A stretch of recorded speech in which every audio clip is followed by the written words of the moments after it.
So if you've been following the channel for any amount of time, especially the last couple weeks, you'll know that I have been playing with the Yaesu FTX1 Field.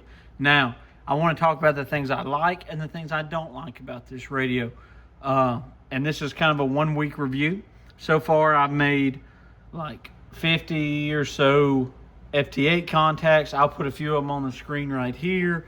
I've taken it to a park and did a park activation mobile. Didn't work out super well, but I was only running 10 watts.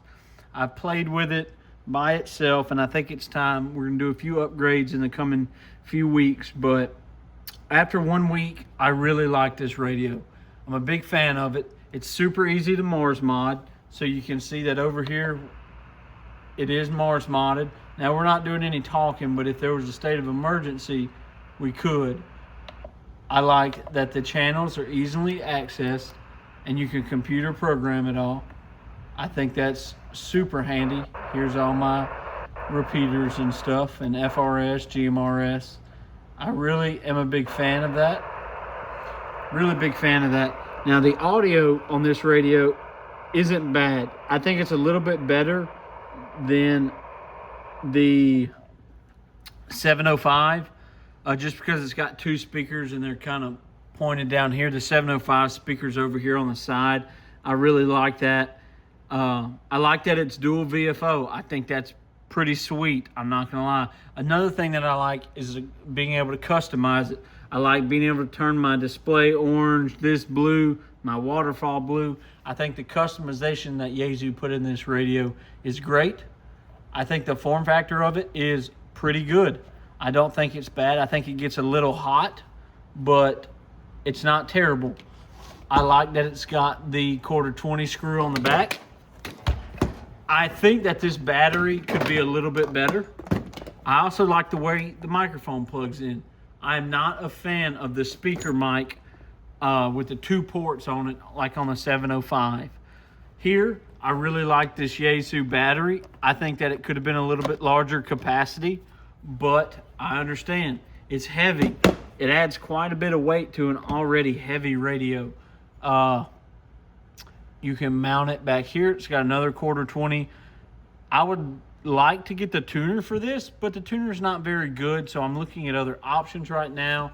I do like how it has this external tuner port, like using it for a bass. I'm sure that has something to do with the Optima cables on it. And then right here, the battery is pretty easy to plug in. External port, ground, speaker, VHF, UHF, HF. I would like to swap these.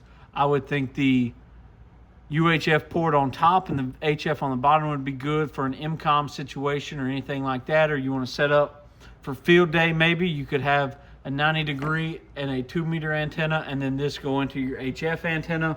Not bad. I like that the design of this radio is modular, so you don't have to get everything that you want.